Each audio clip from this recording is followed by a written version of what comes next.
Sorry, I know this is a really jumpy video. I just like to apologize for that. I'm just like trying to get this out because I really enjoyed the show and I'd like to talk about it. Hello there, my name is Jaden and welcome back.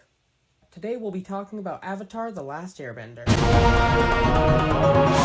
So, a long time ago, in like the year of 2021, I was friends with these twins. And these twins said, hey, watch Avatar: The Last Airbender. It's a really good show. And so I watched the first episode and was like, really? And then I went on a vacation with my cousins, and my cousin was obsessed with the show, and she was like, you need to watch the show. So I tried it again, and I was like, really? And then my friend, out of the goodness of his heart, gave me a Nintendo Switch, and for my birthday, he got me Breath of the Wild and Tears of the Kingdom. And I had been playing Breath of the Wild nonstop, but I got really frustrated, so I put on some, like, YouTube in the background, just, like, to keep my brain stimulated, to have, like, the multi-stuff happening, and I put on Drew Gooden. Drew Gooden made a video about the new Avatar TV show. I was like on a full channel binge. It was there, so I watched it. That video probably showed up about 3 times, and I was like, you know what? I'm gonna finally watch it. And playing Legend of Zelda, a fun fact about me, I am terrible at video games, especially open world video games. I do not have the patience for that, so that game kind of broke me. But I really like craved that adventure aspect, and I was like, what better for adventure than Avatar: The Last Airbender? So I finally caved in, put it on Netflix, and yeah, you were right. So I feel like it would be fun just to go through the show and talk about things that I liked and didn't like from a perspective of someone who's never seen it before. I don't know if this video is gonna do well. I don't really care. I want to start making videos again because making videos makes me happy. Let's start off with book 1, Water.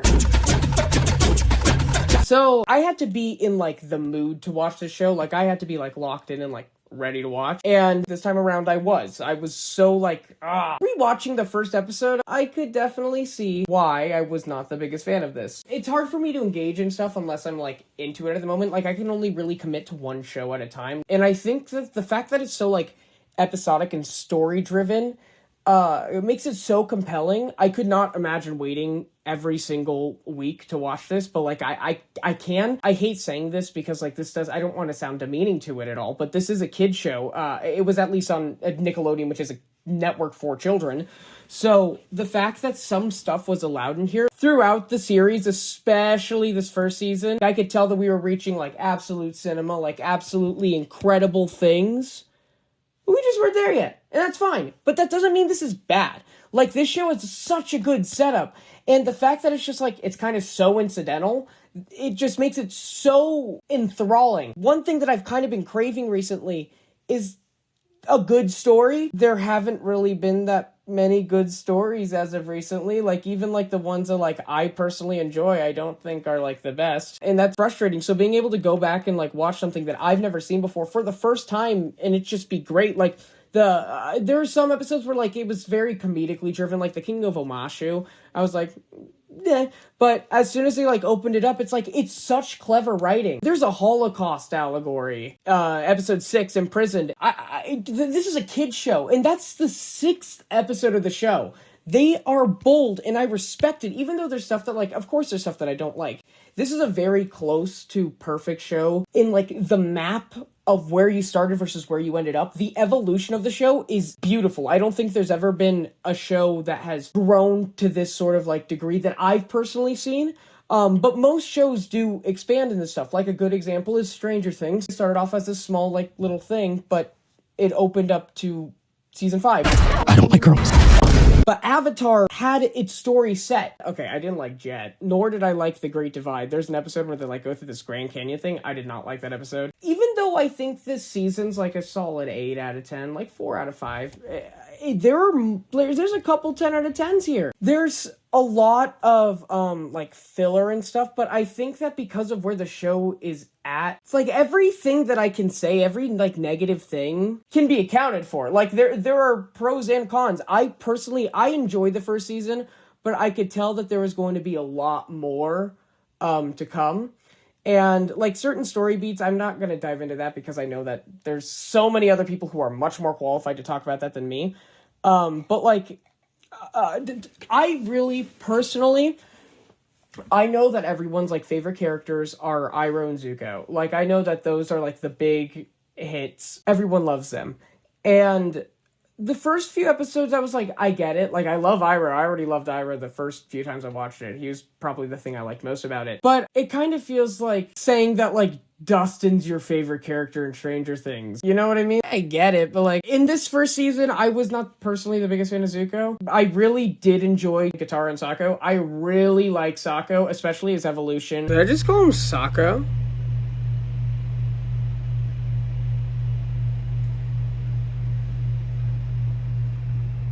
He's fairly sexist, but he's also 16 in, like, the first season, and the fact that he grows throughout, even just in this first season, his whole arc with Princess Yue was great. Also, I am a sucker for romance. I plan to do a video on Regretting You because that movie is freaking insane. I was like, when the show started, especially in this first season, I was really craving those big epic moments. But I started to grow fonder of, like, the chilled out moments because I started to really enjoy these characters. Like, these characters started becoming my friends. I had hard days at school and I would come home and I'm like, I'm watching Avatar. However, it does kind of suffer from first season syndrome, not as bad as other shows. Like, anything that I can say can be accounted for. Like, it does grow, and even going back, like, small little things open up to so many bigger things. Like, even, like, little filler episodes are important. Except for Jet. I did not like Jet, and he pissed me off. The building of the lore in just the first season alone, like, things are important, but they also don't lose the heart. This is, it kind of, like, still balances that humor and that fun. And there are some jokes that's like, whatever. But, like, it's a kid's show, it's fine. The fact that it's still good, like, it's insane how good this show is. Like, and this is just the first season. And I was like, Like, there are episodes that I don't like, but there are episodes that I love. The show that I can compare this to most in my personal, like, array of knowledge is Gravity Falls. I grew up with Gravity Falls. It's one of the best shows I've ever seen, ever. I think it has a phenomenal ending, which, we'll get to this one's ending.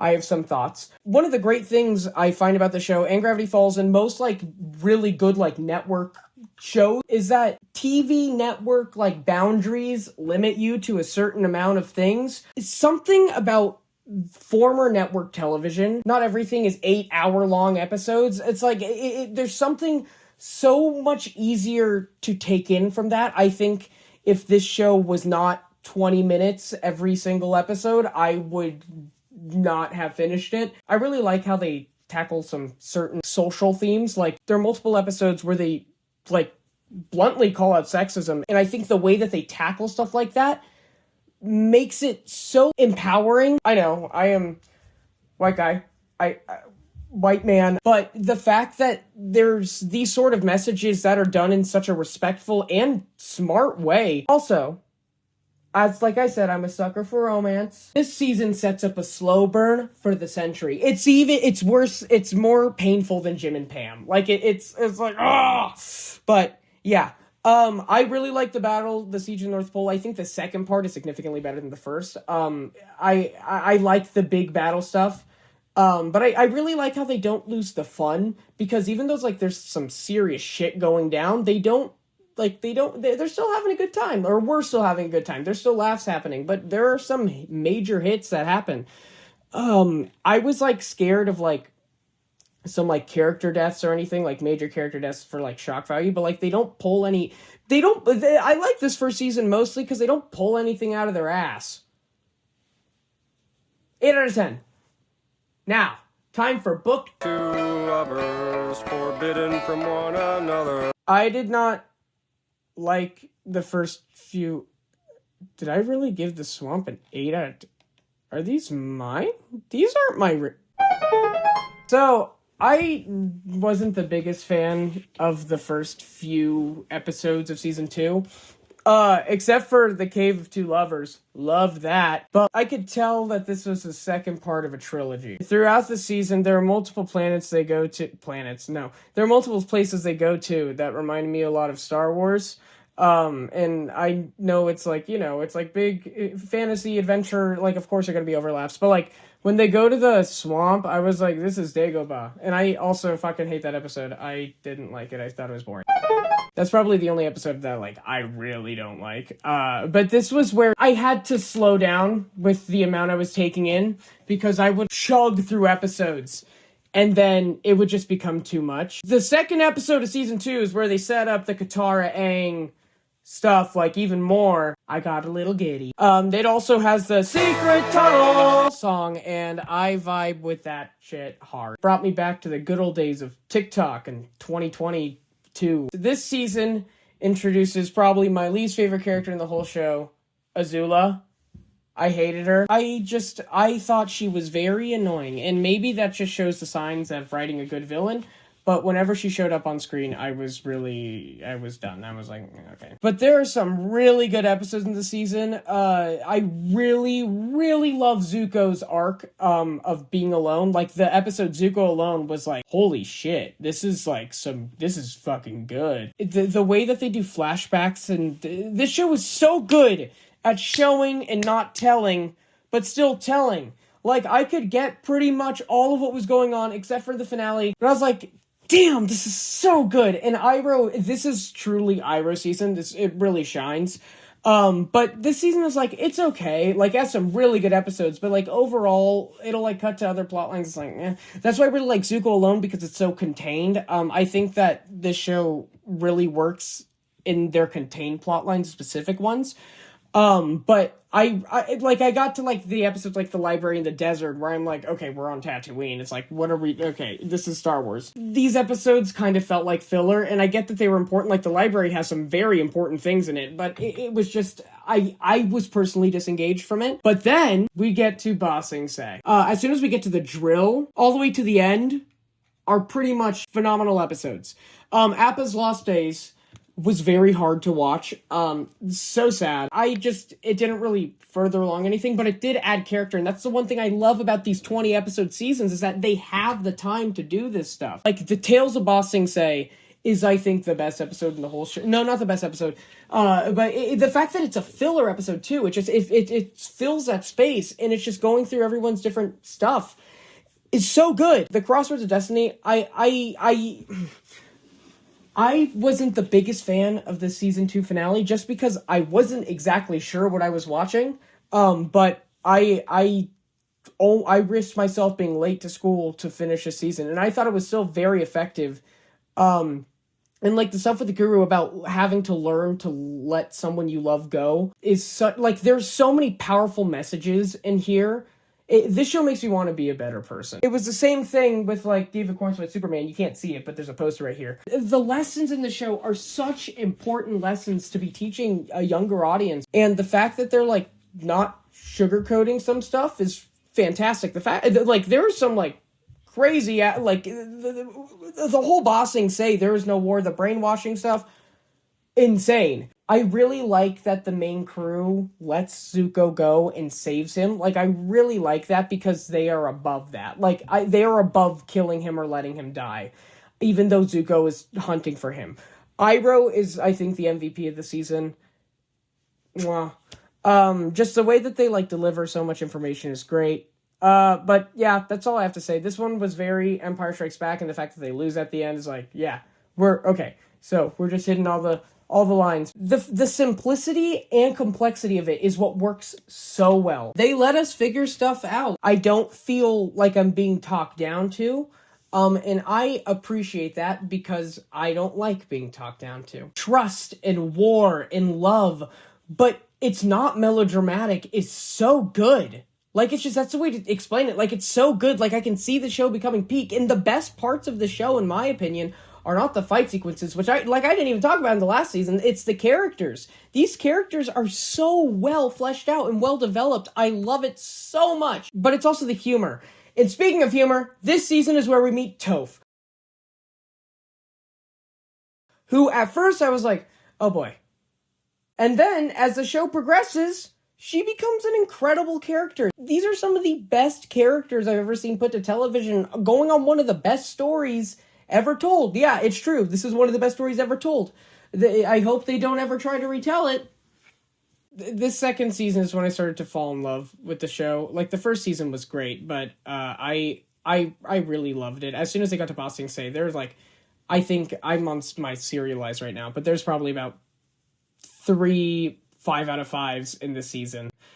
Yeah, it's incredible. All right, book 2, 9 out of 10. Now on to the last season, book 3, Fire. My first girlfriend turned into the moon. That's rough, buddy. I have never been more sad for a show to end. This was just a binge. I couldn't imagine watching this week by week. When I finished this, I had a dream later that night about an epilogue that doesn't exist. I've never dreamt about a TV show before. Like, in the first few episodes, I was really nervous. It seemed to get really dark, and I was like, we're getting there already? I missed the fun.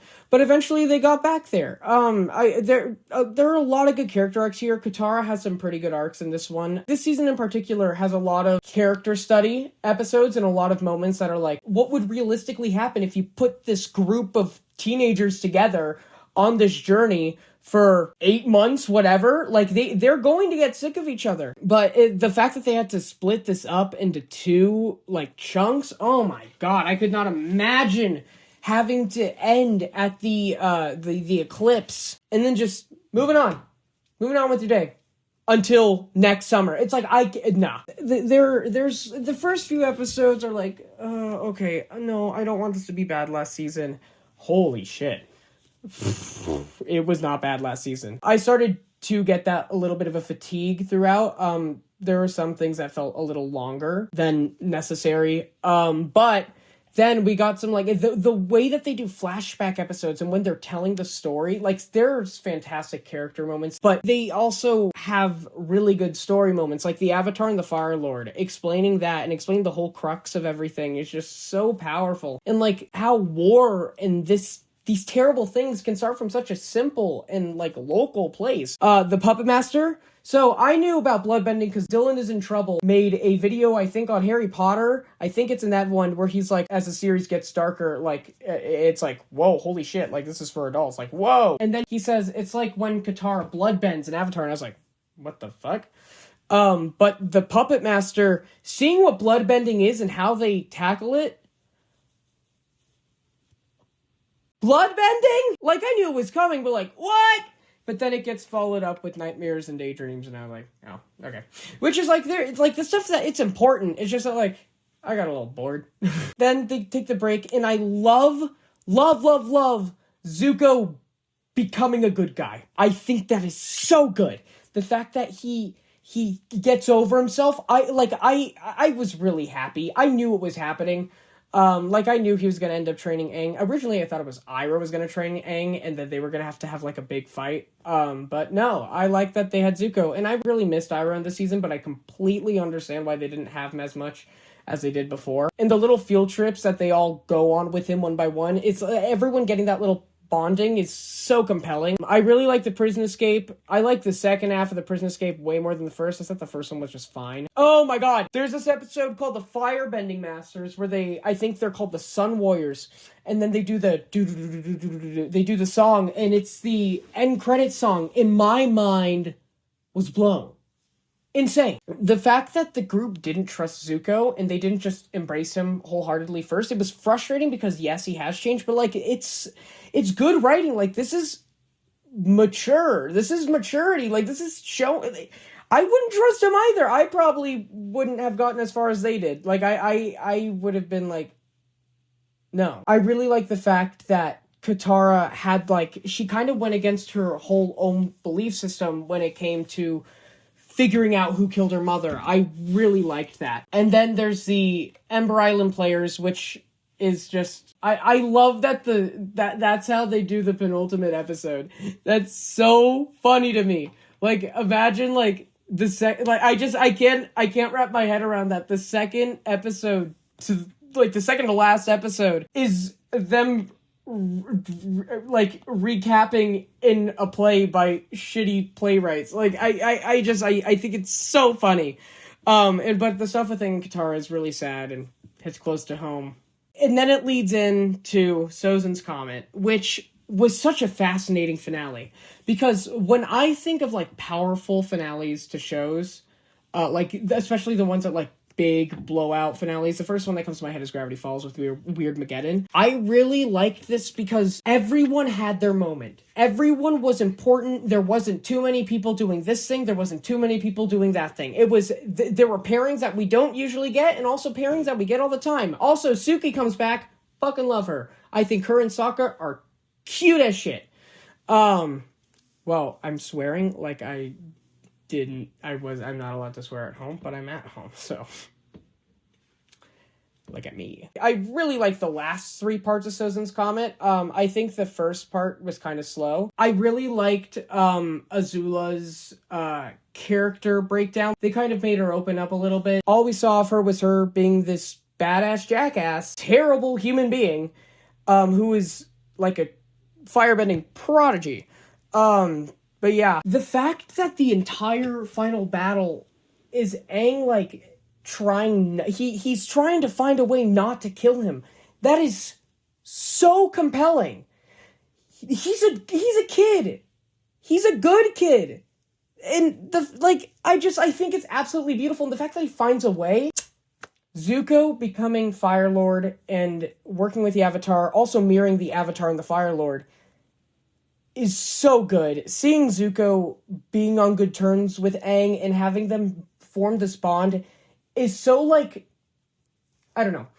I only cried once of the series, and that was in season 2 when they finally found Appa. I also think ripping away their main sources of transportation, which they do multiple times in the show, is such an interesting little roadblock that they have to get through, because it presents real problems that they might have to go through.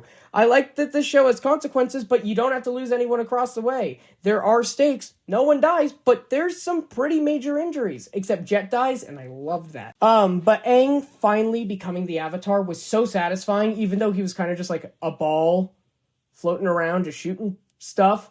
I don't know. But this show is worth the hype. And I'm glad I watched it. And you all were right. If you guys are watching this, I'm presuming you've seen the show, or else I've just spoiled pretty much most of it for you. I love Momo.